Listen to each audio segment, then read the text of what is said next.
We can resume our conversation with Yurii Shchyhol, who is the head of State Service of Special Communication and Information Protection of Ukraine. So let's reconvene from where we left.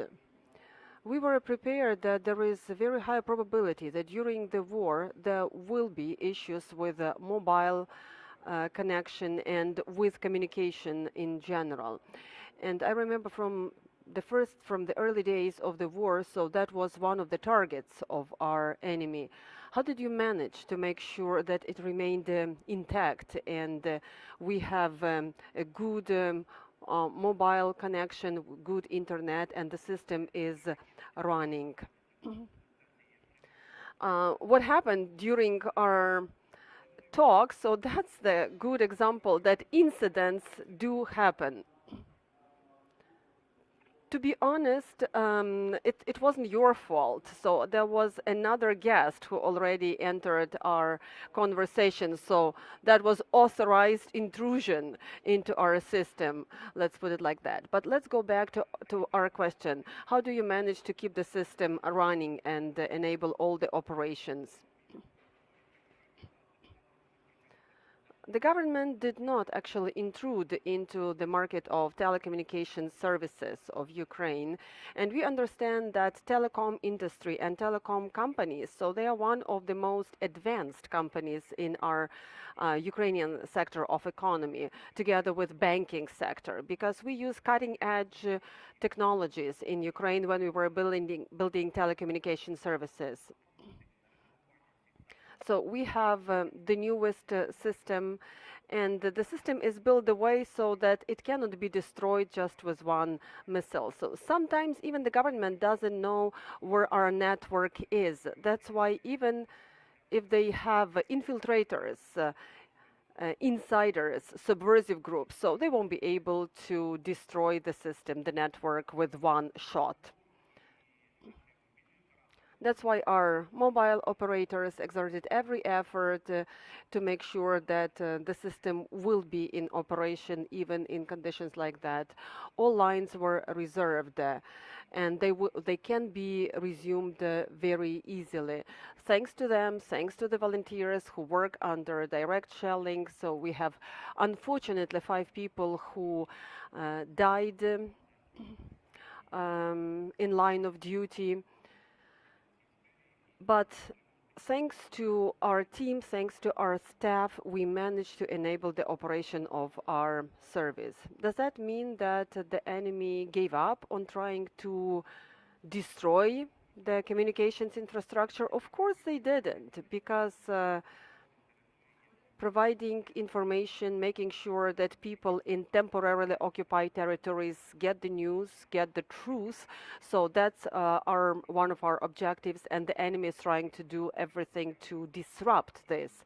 Yesterday in Berdyansk and Melitopol, there were a few damages caused by the enemy, but they were fixed and repaired. For Russian troops, that's probably target number 1. So they want to make sure that they disrupt the providing of accurate information. That's why they target media resources and telecommunication resources. Starlink that we have in Ukraine, the project of Elon Musk, what are the advantages?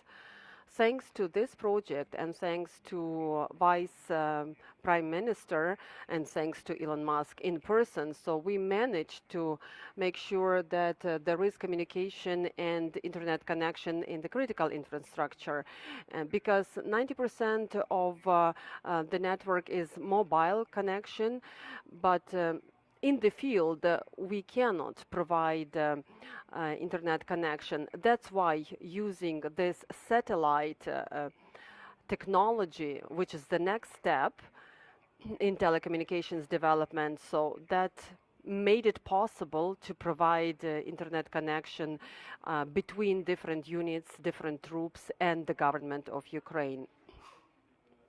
We've seen cyber attacks against Russian Federation that were successful.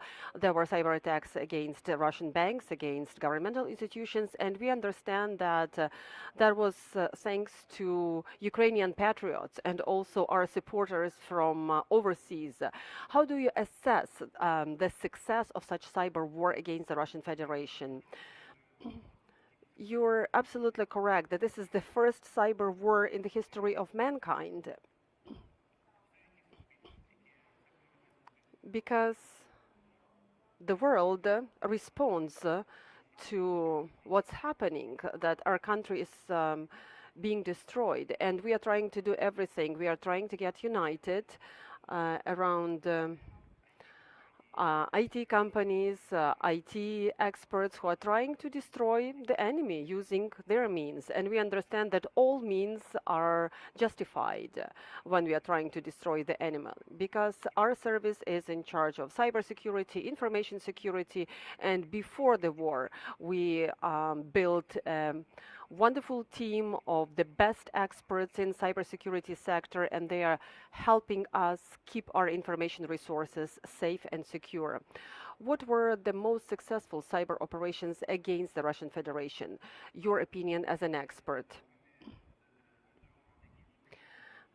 We are actually the governmental institution, and we are not involved in cyber attacks directly, but what we have seen in media, all hackers, all white hackers, the activists, so they were targeting, first of all, military infrastructure, the infrastructure that was trying to destroy our country. And that's why targeting this infrastructure, that was the major objective of the hacker community, white hacker community. When we are telling foreign journalists about Ukraine, we say that this is the country of brain and grain.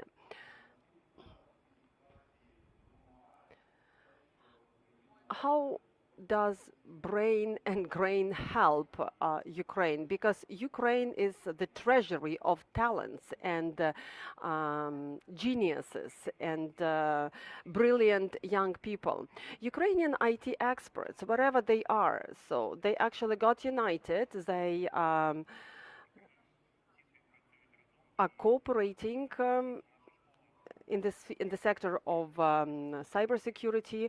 Our math school is really good and reputable, and our IT experts are valued worldwide.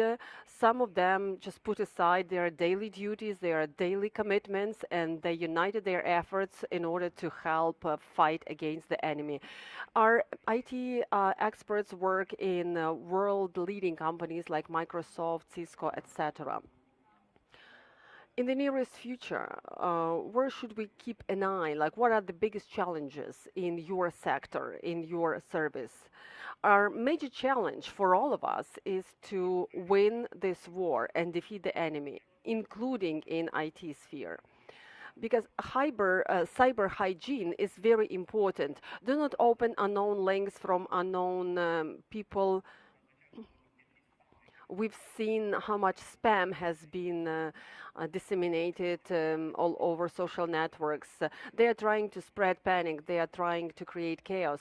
So that's why trust only official sources, follow official sources, and if you see any suspicious events, any suspicious messages, any suspicious mail, so you can approach CRPA team, and they will provide their consultation and they will manage to fix your cyber issues. Thank you very much. We had Yurii Shchyhol, Head of State Service of Special Communication and Information Protection of Ukraine. Do we have any questions? If no, then thank you very much, Yurii, for being with us. Thank you for having me.